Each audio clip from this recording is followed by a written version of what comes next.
Hello, everybody. Welcome to another week of Carly's Couch. I'm so excited to have you here. And I ain't gonna hold y'all.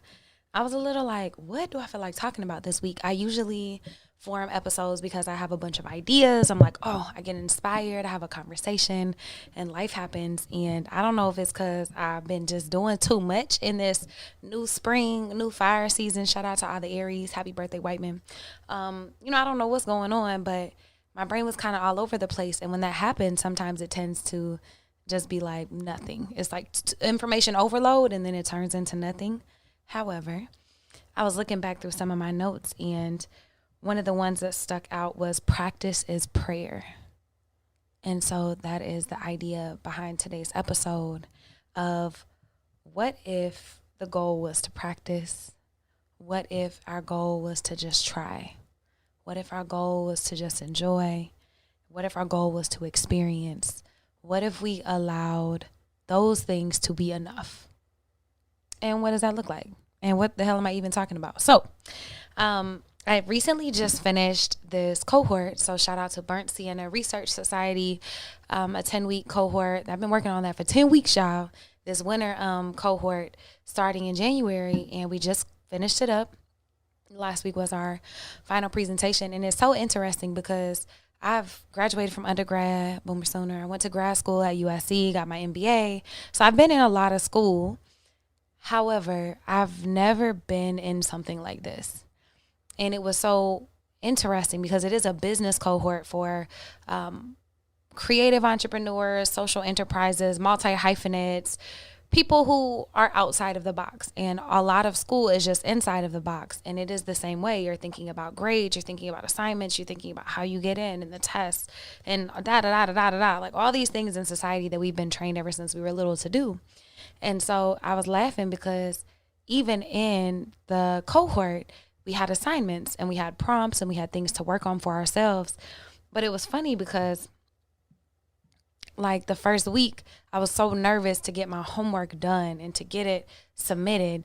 And it was a weird process because I noticed in my brain, like I was like, oh man, is this good enough? Is it this? And it was a personal essay. And that's so funny because of course it's good enough. It's my personal essay, but of course you want to put your best foot forward and you want to do all that stuff too. All of that to say, I noticed all of these hangups in my head about how certain things had to be because I'm so used to getting things submitted to be graded, or I'm so used to doing things to then receive feedback to improve and do a certain thing. And it was interesting being in a space where just me showing up and practicing was what I had to do. Like that was enough. Some weeks people didn't even turn in assignments, and shocker, it wasn't the end of the world.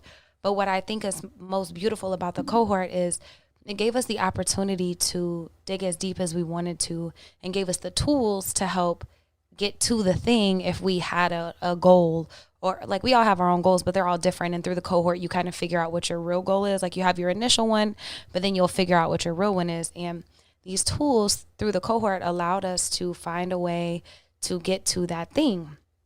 And I think it's just really interesting. The purpose was practice, and practice was devotion and prayer to myself. And how beautiful an opportunity to be in a brave space where you can show up and work on yourself and share about the things that are on your heart, but it not be right or wrong. It not be a hard and fast has to be done this way, or this is wrong, or this isn't enough. It gave us just a space to be.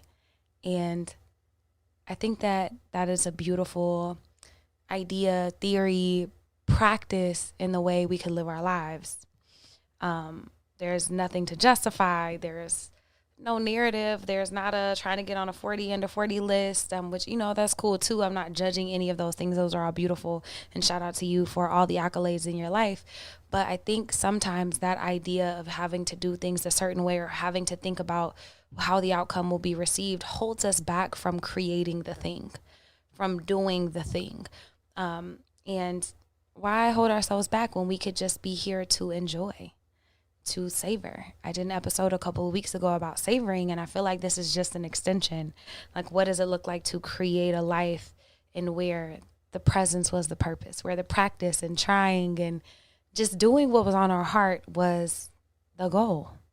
Like, what does that look like? And so just sitting with that this week, I don't have any big takeaways outside of I challenge you to sit with what practice looks like in your life. And I'll just give a couple examples of how it's been in mine and maybe some questions and some thoughts to help you be more cognizant of how that's showing up for you, if it shows up at all, or for anybody that you love. So cohort was a big thing about just learning to be present and practicing and using the tools I had to dig for myself.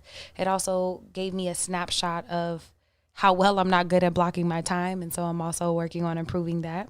But another one is I'm launching some products for Holistic coming up soon. And I'm so excited. There's like products I've been working on for years, and I'm like sitting with them like, why haven't I launched them? And I realized what held me back was, oh, I don't know about the numbers. This is something that people are going to want to do. But basically I was looking at things through a business lens, which business owners should do, and I think it's important to do, but I don't think you should ever allow that to keep you from moving forward or launching what's on your heart and allowing that just to be data points. Like, what is it going to hurt me if it's a low investment product? I'm not, losing M's, and then not an opportunity to lose that yet, but what a gift if you are. But what's it going to hurt me just to try something and to put myself out there for a couple products? And so I'm going to challenge myself with that, like to allow the practice to be the process and the prayer of how I'm spending my time and how I'm showing up for myself. I'm so super excited about that and thinking about like, what is bringing me joy? This always ties back into Bashar. If you don't know who Bashar is, Bashar. He channels from a higher intellectual being. I forgot what they're called, but basically an alien type person. And if it sounds wild, the idea is a little bit wild, but I don't think it's beyond anywhere else that the world isn't right now. So anyways, Bashar always talks about following your highest joy. Abraham Hicks often talks about the emotional scale and how you following the thing that'll get you to the next level up on the emotional scale. So depressed is at the bottom and like joy and peace is at the top. So what is the thing that's going to get you there? And I think they're great guidelines for our lives. Even when we think about what products do we want to make, what clients do we want to work with, what vacations do we want to take, how do we want to move in our days? Like, do you want to wake up and have a slow morning? Does that bring you joy? Being able to read your book and take care of yourself before you have to tend to clients, filling your cup before you fill everybody else's, or figuring out what your joy looks like. I don't think that we spend enough practice with ourselves and figuring out those things that fill our cups, that bring us joy, that spark that creativity and that inspiration with ourselves.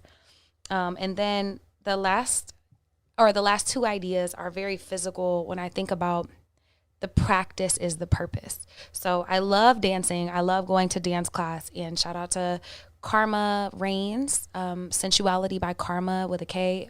I mean, Karma spelled with a K, but sometimes, people be spelling their name different. But if you're in LA and you want to try a sensual dance class, or you want to try to get back in touch with your body and your sensuality, your masculine, your feminine, whoever you are, not just for women, for all bodies, for all ages, for everybody, which I really love. But she always talks about allowing whatever you get in the choreography to be enough. And if you're like, girl, I can't dance, I can't hold it, but 8 count. If all you get is 4, then freak that 4 count out. Like, have a lot of fun in what you do get instead of focusing on what you don't get. And I think that is probably what sparked and aligned with this message so much as I was there last night and I took one of my friends for the first time. And what a gift to be in a space where you can bravely explore for yourself.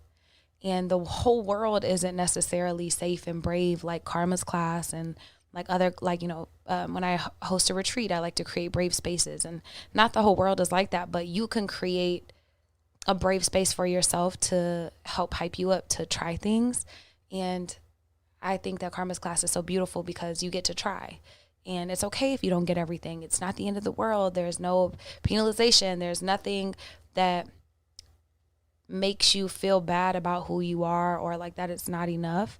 And in society, we're constantly working on metrics that have you measuring up to things. And can you do this? And did you get this? And other classes in LA can feel like that, but not every space has to. And so where you can in your life, I challenge you to play, to practice, to use that as devotion to yourself and to the things that bring you joy.